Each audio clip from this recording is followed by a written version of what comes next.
The cold metal handcuffs that gripped Evelyn Hayes's wrists not only hurt her flesh but also left a deep mark of humiliation in her soul. She stood straight, her back arched like a warrior chained in peacetime. Behind her, the vast glass of Terminal 4 at John F. Kennedy International Airport reflected a cold white light, but it was not enough to penetrate the thick gloom that enveloped her. Her exquisitely tailored suit, perfectly cut, as sharp as she was, now looked like a thin cloak covering her pride that was being torn to shreds. The famous designer crocodile leather bag lay silently at her feet, as silent as her dignity was being trampled under her shoes. In front of her were two young policemen. Officer Ryan Vance, the self-proclaimed authority figure, stood with his arms crossed, his thin lips curled into a smile that was both contemptuous and condescending. His blonde hair was neatly cropped, his steely blue eyes scanning Evelyn from head to toe, lingering on her designer clothes and expensive bag, as if material things could reveal a non-existent sin. Beside him was Ben Carter, younger, more awkward, his gaze wavering between hard and uncertain. He tried to appear part of the system, but his eyes still couldn't quite hide the dismay he felt at seeing power abused. Here we go," Vance said, his voice full of mockery and hypocrisy, loud enough that several nearby passengers turned to look and hurried away. "Designer clothes, crocodile bags. Wow, you must make a lot of money, huh?" He emphasized the word, "you," like a linguistic trap loaded with meaning. "I know your type. Strangely successful. What are you hiding in that bag? Contraband? Dirty money?" Carter repeated mechanically, his voice trembling. Yeah, it looks suspicious. Who would own so many expensive things like you?" Evelyn didn't say a word. She didn't scream. She didn't cry. She just stared silently, her eyes as dark as the ocean after a storm, taking in every detail, Vance's flushed face, the 1138 on his name tag, the 1205 glinting on Carter's chest, the orientation of the security cameras on the ceiling, the curious indifference of the people around them, and the sad, silent complicity of the crowd. The loudspeaker blared, announcing flights. Suitcase wheels rolled across the polished stone floor. The smell of jet fuel hung in the air. All around Evelyn was movement, bustle, life. And in the center of that modern world stood a handcuffed woman, elegant, composed, facing two policemen, as if from some outmoded century. Vance seemed to be unable to bear Evelyn's silence. He stepped forward, crouching low, his cigarette-scented breath blowing into her face. "Listen, ma'am," his voice was artificially soft, but the words were like tiny blades hidden in silk, "we can take you to the station right now. Do a background check, search your entire bag. You'll be dealing with a lot of red tape for a few days." He paused, staring into Evelyn's eyes. "Or," he pressed his voice, threatening into calculating suggestion. "You can make things easier. For both of us." Greed seeped through each word. He licked his dry lips and made a blunt suggestion, just a little goodwill. "A fee, to keep no one in the dark. $1,000. What's that to you?" He pointed to Evelyn's purse, as if offering a bargain at a flea market. "Give me the money, and we'll take off the handcuffs. No one will see. You'll walk away like nothing happened." His face was filled with smugness, believing that this elegant black woman would be frightened, would surrender. Beside him, Carter remained silent, his eyes blinking constantly as if trying to silence the last voice of his conscience. But they didn't know. They had just awakened a ferocious beast hidden behind that calm. They had no idea that they had sown the seeds of the storm that was to come, because the woman standing before them, Evelyn Hayes, was not someone to be trifled with. A few minutes ago, she had just returned from Geneva, where she was one of the keynote speakers at a global cybersecurity conference. An expert, a warrior, a dangerous witness to those who abuse power. And in the white light of the airport, the two inexperienced policemen did not know, the handcuffs they confidently locked, were the evidence that they were holding in their own hands. As the head of one of the world's leading intelligence and law enforcement agencies, Evelyn Hayes knows better than anyone the importance of a discreet presence. At a highly classified counterterrorism conference, she was the centerpiece, but chose to leave without a fuss. On her return flight, Evelyn decided not to use the security jet, choosing instead to travel as a regular commercial passenger. She was accompanied by only a few close aides and security personnel, who were carefully instructed to keep their distance so as not to reveal her identity. Evelyn wanted to see for herself, to test the readiness and effectiveness of the airport security system at one of America's largest gateways, JFK. Without an escort, no flags or official cars, she appeared in a tailored suit, simple but impeccable. Her handbag and suitcase were both high-end designer goods, but without any logos or flashy details. She wanted to blend in with the crowd, not stand out, not be noticed. But that understated elegance, combined with the fact that she was a middle-aged black woman traveling alone, inadvertently attracted the watchful eye of Officer Ryan Vance. As Evelyn walked out of the terminal and toward the taxi rank, she was stopped by two officers, Vance and Carter.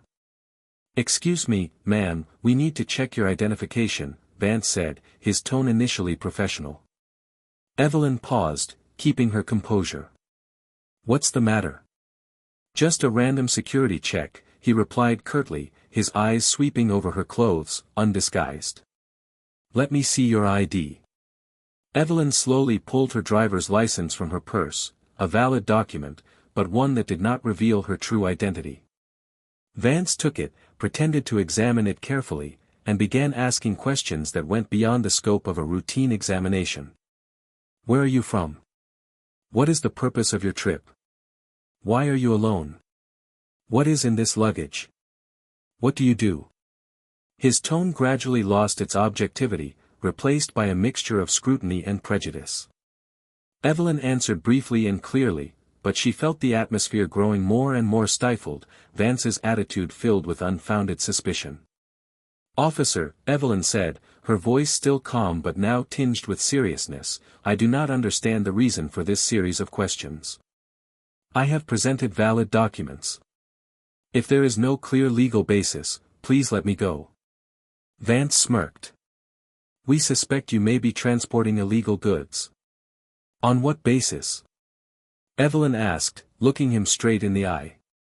"Do you have a search warrant?" The question was as sharp as a knife, and Vance lost his composure. Instead of responding according to procedure, he took it as a challenge. "Enough," he growled. "Suspicious behavior. Carter, handcuff her. Take her to the station for questioning." Ben Carter hesitated. There was perhaps uncertainty in his uncertain eyes. But under Vance's icy gaze, Carter obeyed. When the cold click of the handcuffs rang out, Evelyn still did not say a word. Throughout the process of questioning, searching, and finally being handcuffed without any valid reason, Evelyn Hayes, who had faced life-and-death situations on the front lines, showed no fear. On the contrary, her every gesture, every glance was silently gathering evidence. This was not just an abuse of power, this was a series of serious violations. And when Vance made his vile offer, $1,000, and you can go, Evelyn just stared at him. It wasn't a challenge. It was the look of someone ready to make the criminal pay, by the law. When Carter touched Evelyn's arm to nudge her forward, she spoke, calmly, but with an authority that made both officers pause. "I need to make a call." Vance laughed derisively, thinking he was in control. "Call who?" "Your lawyer. Your boss." "The ransom?" Evelyn didn't answer. She just pulled out her phone and dialed. And within minutes, the situation had changed completely. The airport police were suspended. The security cameras were pulled. A storm of consequences was brewing, and this time, it wouldn't be Evelyn Hayes who would pay. She repeated the request, this time in a tone that was as sharp as a knife and allowed no room for refusal. "I need to call my deputy. Immediately." She looked straight into Vance's eyes, a cold stare that made him pause. "Vice President?" Vance and Carter exchanged a bewildered look. "Vice President of what?" Vance asked again, frowning, his voice still tinged with suspicion and patronage. What company do you work for that has a vice president? In his mind, he still assumed she was a businesswoman, possibly involved in some sort of illegal network. Please give me your cell phone. It's in the locked compartment of my bag. Evelyn's voice was sharp, unwavering. She wasn't asking, she was giving orders. Carter hesitated, turning to look at Vance as if waiting for orders. Vance hesitated for a second, then shrugged, perhaps deciding that it wouldn't hurt to let her make a call.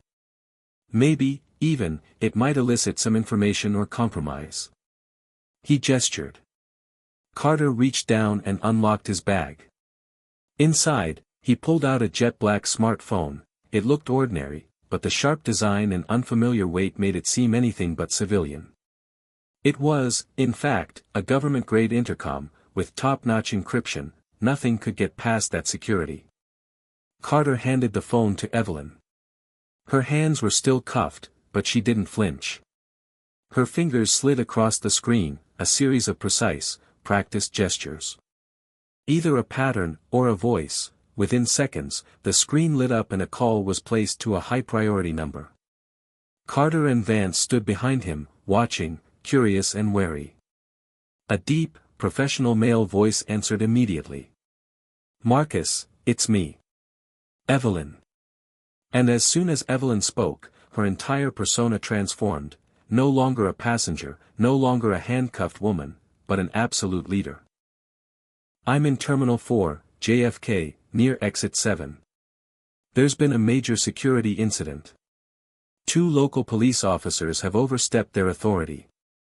She paused, glancing at Vance and Carter, both now listening to every word, but unable to comprehend what was going on. Their names are Officer Ryan Vance, badge number 1138, and Officer Ben Carter, badge number 125. They have handcuffed me without any legal authority, and there's evidence of attempted extortion. Her voice dropped, cold as ice. I'm requesting a rapid response team from the FBI's New York office to my location immediately. Notify Chief John Riley. Priority classification, Level 1. I repeat, Level 1. Vance and Carter froze.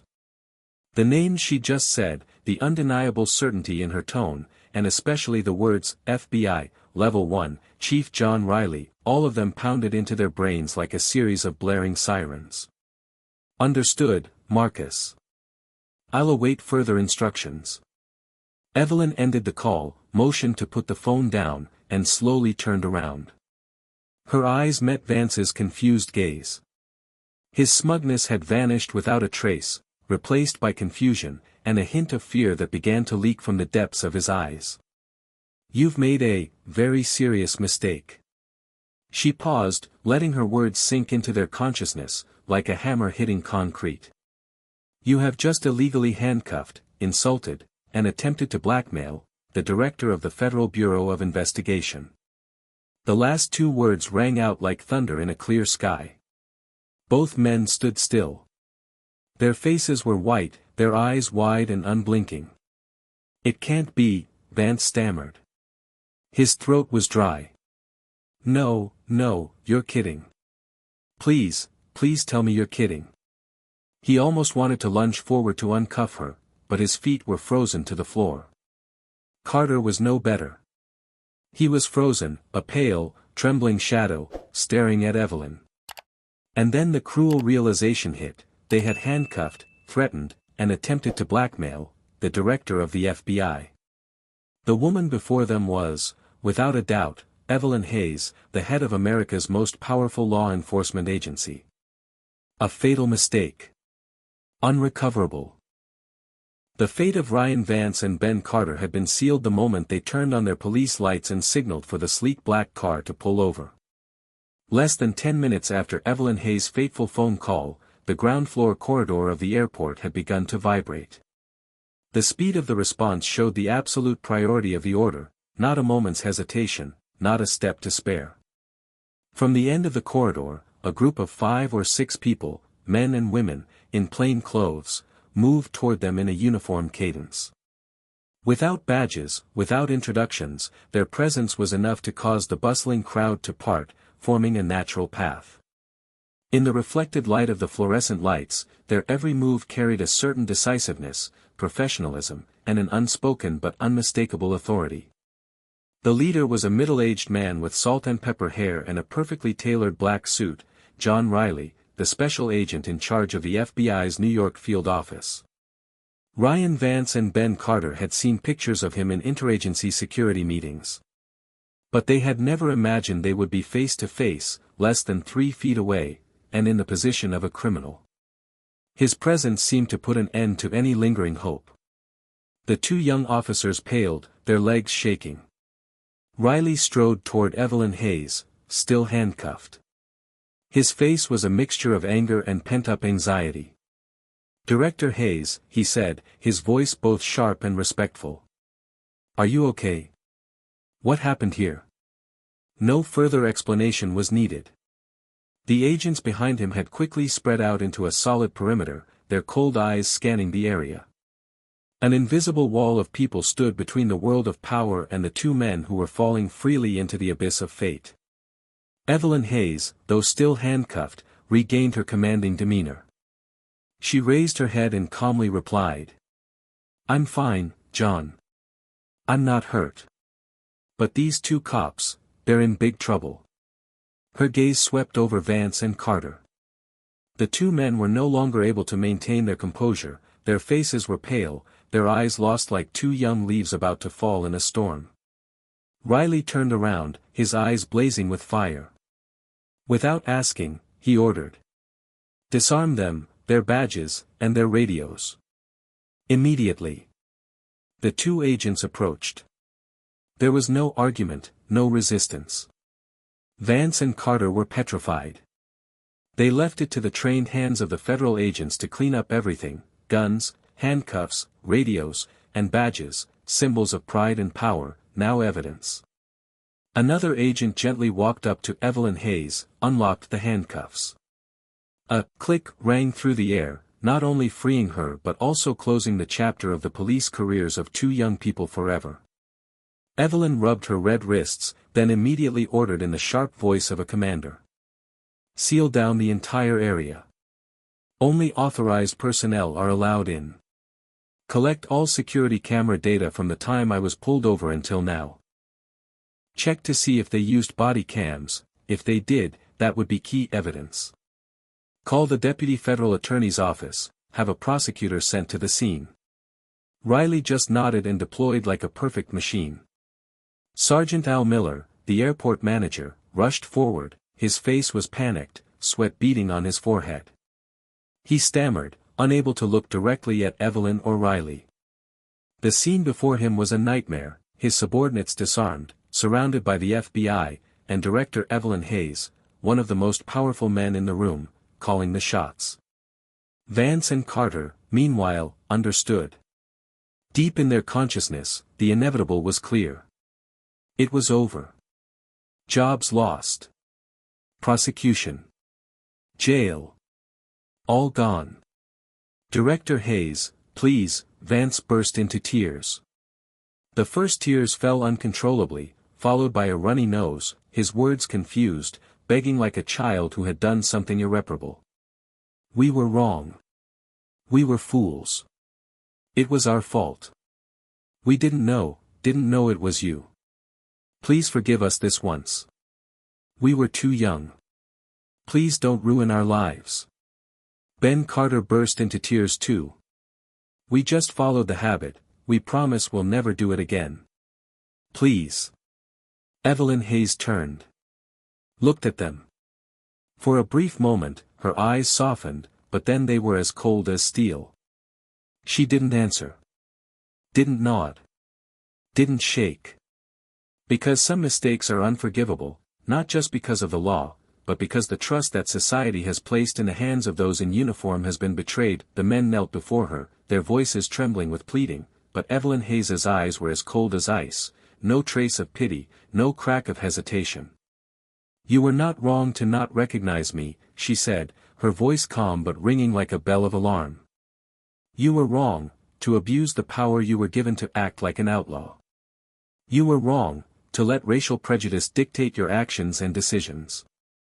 And most of all, you broke the law, to handcuff an innocent citizen, to blackmail the person you were supposed to protect. She paused. The words were like nails driven into Vance and Carter's troubled minds. It was too late for remorse now. All doors were closed. Now, shut up, cooperate, and wait for justice to come to you, she said, each word as hard as a rock. This is no longer an internal matter. This is the judgment of a system that you have tried to pervert. The situation on the scene was quickly brought under full control by the FBI. The case was referred to the federal level, not only because the victim was the FBI director, but because of the horrific nature of the crime, abuse of power, violation of civil rights, and conspiracy to commit extortion. These were unforgivable under federal law. The case soon fell into the hands of David Chen, a young prosecutor with a reputation for determination and integrity. He understood that this case was not only a personal cost to Evelyn Hayes, but also an opportunity to restore public confidence in the law. Chen immediately coordinated with the investigative team led by SACE John Riley, building an unassailable case. Meanwhile, the Port Authority Police Department was forced to conduct an internal investigation. Faced with overwhelming pressure and overwhelming evidence, both Vance and Carter were immediately suspended and then fired. Their police badges were permanently stripped. They went from law enforcement officers to defendants in a federal dock. The video evidence from Terminal 4 captured the entire incident, from the moment they first approached Evelyn to the moment the vile extortionist words left their mouths. Worse, Carter's body camera, which somehow remained on, clearly recorded the racist and disparaging remarks, and especially Vance's offer of $1,000. That evidence, combined with Evelyn Hayes' calm, detailed testimony, was a blow that could not be countered. Carter, faced with overwhelming evidence, decided to cooperate with the prosecution.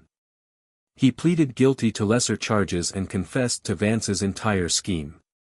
His complicity drove Vance even further into a corner. Finally, David Chen formally filed the indictment. The grand jury voted to indict the two former police officers on serious federal charges, civil rights violations, abuse of power, and racketeering conspiracy. Justice had begun to roll. And it wouldn't stop until it rolled over those who once believed their badge gave them the right to be above the law. The case against former police officers Ryan Vance and Ben Carter is more than a legal indictment. It is a mirror of the darkness inside the justice system, where those who are empowered use that power to trample on the very rights of citizens. The charges they face are the stuff of federal law, civil rights violations under the law, a direct allegation of using public power to intentionally deprive citizens of liberty and equality. They are also charged with racketeering under the Hobbs Act, which criminalizes interference with interstate commerce, in this case, at an international airport. Things got even more tense when Ben Carter, initially a co-defendant, decided to cooperate with the government. He attempted to negotiate a plea deal to avoid a public trial. But Deputy U.S. Attorney David Chen, backed by the Justice Department and acutely aware of the serious symbolism of the case, firmly rejected any compromise that might dilute the message of justice. He declared, "This case must be brought to the public eye, where transparency and openness are the most powerful weapons against corruption in law enforcement." The trial, which opened in the U.S. District Court for the Eastern District of New York, became the focus of national media attention. The courtroom was packed with journalists, members of the public, activists, all drawn to the case not only because the victim was FBI Director Evelyn Hayes, but also because it touched on a raw wound, racism and abuse of power in the police force. David Chen and the prosecution team built a solid case. Airport security camera footage captured the entire abuse of power by Vance and Carter, from the gratuitous handcuffing to the blatant offer of $1,000 to get the trouble out of the way. But the killer was Carter's body camera footage. The courtroom held its breath as Vance's racist tirade broke through the silence. No more denial. No more excuses.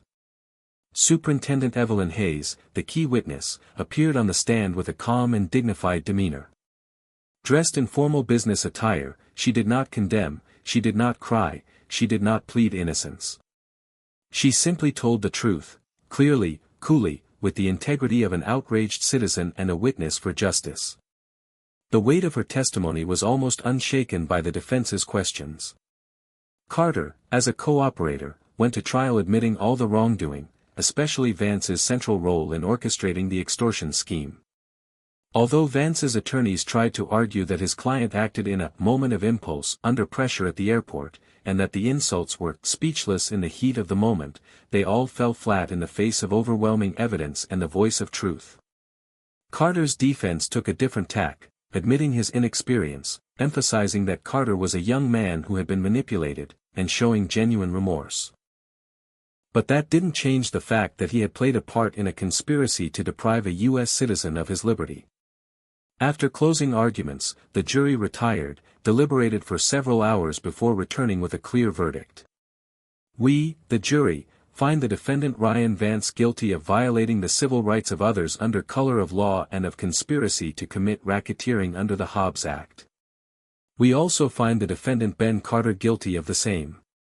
Ryan Vance slumped at the table as the verdict was read. Ben Carter closed his eyes, resigned to his fate. Justice had been served, not just on paper, but in the heart of a society that yearns for transparency and fairness.